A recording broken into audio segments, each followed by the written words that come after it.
Picture this for a second, a world on the absolute brink of total destruction, a society that is so completely saturated by violence, by moral decay, that it has literally pushed itself to the very edge of ruin. Now, imagine being the one single person standing in the gap against that overwhelming tide. Pretty wild, right? Well, welcome to this explainer. Today we are unpacking Genesis chapter 6. This ancient text presents hands down one of the most profound, dramatic contrasts in all of literature. We are talking about the breathtaking reality of human sinfulness meeting the incredible heavy weight of divine grace. We're going to look closely at a world ruined by corruption, the holiness and justice of God, and the remarkable story of the Ark, a story that, at its core, is ultimately about finding salvation in the absolute darkest of times. Okay, let's dive into this.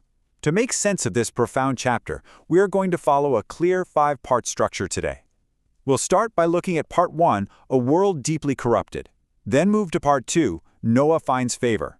From there, we'll examine Part 3, Judgment and the Ark, explore Part 4, God's sacred covenant, and finally, look at Part 5, the power of obedience. All right, let's start right in with Part 1, a world deeply corrupted. These are truly the darkest moments in human history before the flood. So, we are setting the scene with a pretty overwhelming backdrop here. As humanity multiplied on the earth, instead of honoring God, society just moved entirely away from him. Morality didn't just slip, it completely collapsed into a violent, unrecognizable world. To understand just how bad things had gotten, listen to this verse. The text says, "Every inclination of the thoughts of the human heart was only evil all the time." I mean, just think about the weight of those words for a second. Every inclination. Only evil, all the time.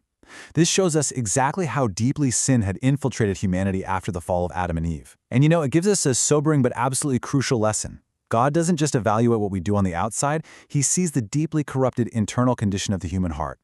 Now, as part of this corruption, the text mentions the sons of God and the daughters of men. And I know, this part often trips people up, so let's quickly demystify it. There are 3 primary interpretations that scholars usually debate. Some say these were fallen angels, others believe they were the righteous descendants of Seth, marrying ungodly people, and a third view suggests they were powerful, tyrannical rulers just entirely abusing their authority. But honestly, here is the key takeaway. We really don't need to get bogged down in speculation here.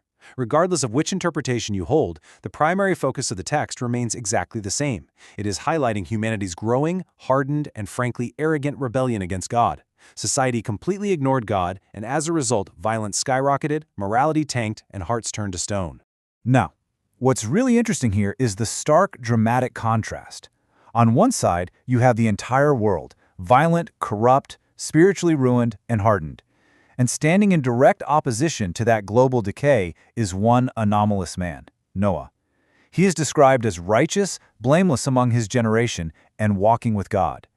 This isn't just a minor difference in lifestyle, it's a profound spiritual rebellion against the entire culture of his day. And that dramatic contrast leads us perfectly into Section 2, Noah finds favor. This is all about grace in the midst of a wicked generation. It is so vital to understand that Noah was not a sinless man. Rather, he was a striking example of someone who sincerely trusted God when literally no one else would. And this brings us to one of the most beautiful turning points in the chapter. The text says, "But Noah found favor in the eyes of the Lord." Right in the middle of global rebellion, God's eyes land on one man. The incredibly encouraging lesson here is that one faithful person can truly stand out. Your individual choices matter. Even in a completely corrupt generation, walking in holiness and sincerely trusting God, that catches his attention, for sure.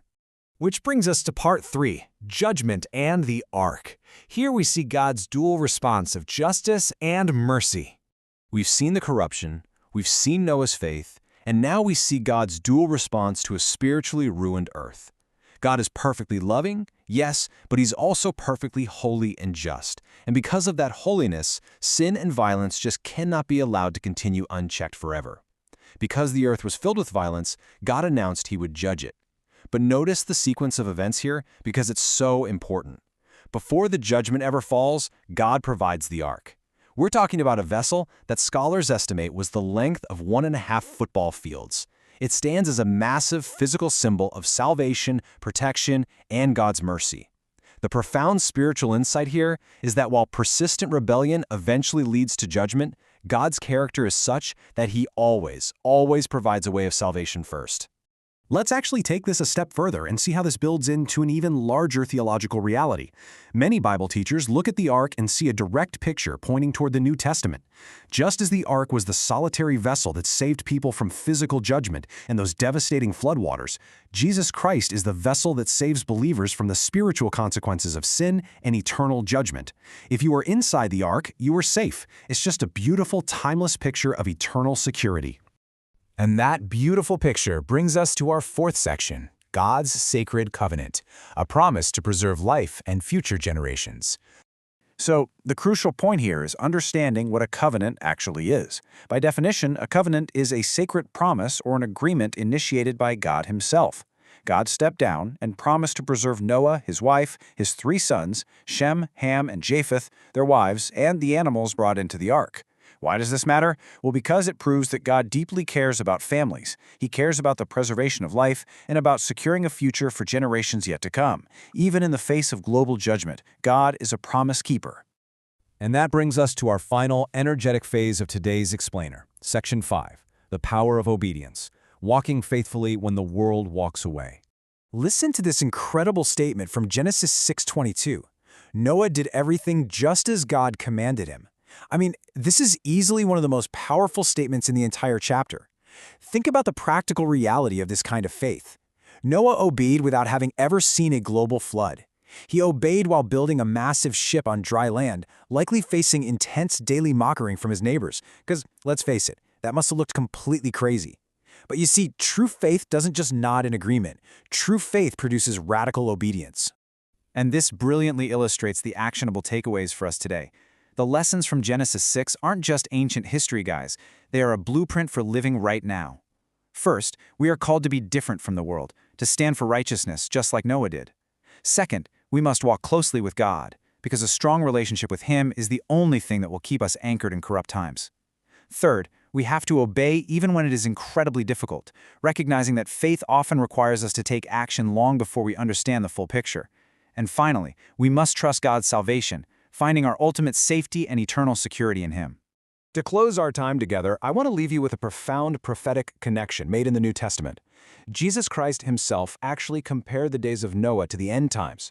He noted that people were going about their daily lives, eating, drinking, and completely ignoring God, until judgment suddenly and unexpectedly arrived. Genesis 6 is a massive wake-up call to stay spiritually awake and prepared. So I leave you with this final, provocative thought. If judgment comes suddenly, are you walking faithfully in the dark? I encourage you to make this suggested prayer your own today. Lord, help me to walk faithfully like Noah in a world that often turns away from you. Give me strength to obey you, trust you, and live righteously. Amen. Thank you so much for joining me for this explainer. Keep learning, keep seeking truth, and I'll catch you next time.